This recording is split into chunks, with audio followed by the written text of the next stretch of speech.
Hey guys, PokéDan here. Have you ever noticed how some Pokemon evolution lines make absolutely no sense? I mean, take Ducklet for example.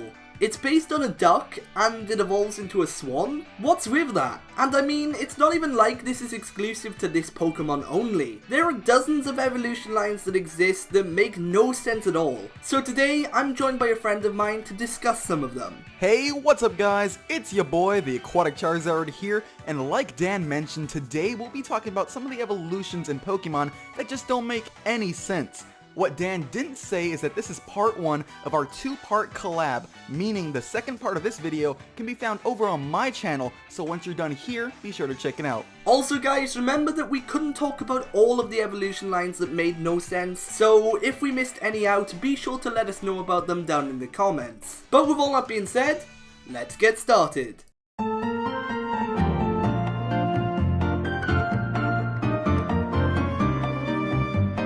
Okay, so kicking off this list are 2 water-type Pokemon all the way from the Hoenn region, being Carvanha and Sharpedo. For those of you who, for whatever reason, don't know, Carvanha is a Pokemon based on a piranha. And of course, Sharpedo, its evolution, is based on a shark. Both of these fish in the real world are very vicious and feared by many. However, have you stopped and thought, how does a piranha even evolve into a shark? Like I said, they are both ferocious fish, but apart from that, they aren't really similar in any other way. They don't even look like each other. I guess that I've never really thought about this evolution line too much, but now that I am thinking about it, it just makes no sense. Nevertheless, whatever logic was tossed into making this evolution line, Carvanha and Sharpedo still remain to be 2 Pokemon you wouldn't want to be trapped in the water with.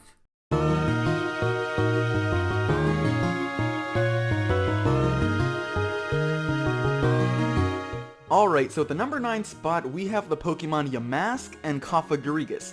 Not that many people have ever questioned it, but this is yet another evolution line that makes little to no sense.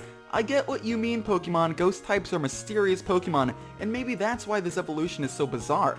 And like I said, I understand ghost types are strange, so I can accept that excuse. However, how come almost every other ghost evolution line is understandable and this one isn't? Yamask is based on an Egyptian Ba holding what is known as a death mask, and it evolves into Cofagrigus, a Pokemon that is literally just a coffin. I can't bring my head around this evolution line. These ghost types are spoopy, don't get me wrong on that, but I just wish the evolution process made a little more sense.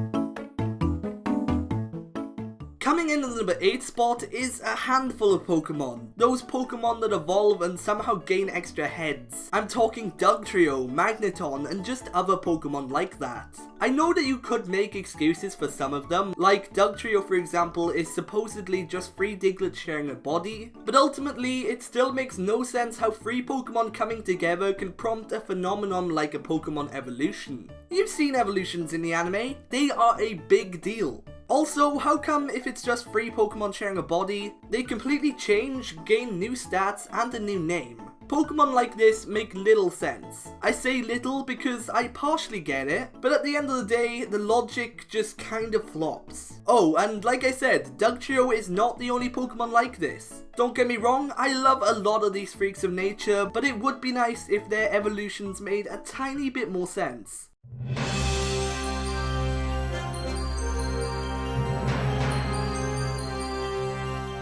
Up next on this list are 2 Pokemon from the Hoenn region, being Snorunt and Glalie. For this entry, ignore the fact that Frostlass exists due to Snorunt and Frostlass's mythological origin kind of sort of making sense.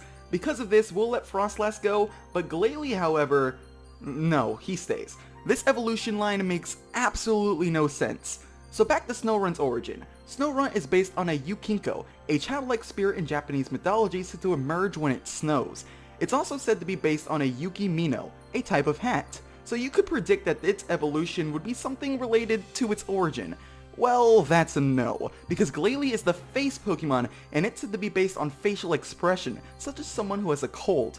I never realized Glalie had such a boring background, but nevertheless, its evolution from Snorunt makes no sense. Apart from the fact that Snorunt may be based on a hat and Glalie is the face Pokemon, we couldn't really find anything else to link these two Pokemon, so yeah, it's stupid.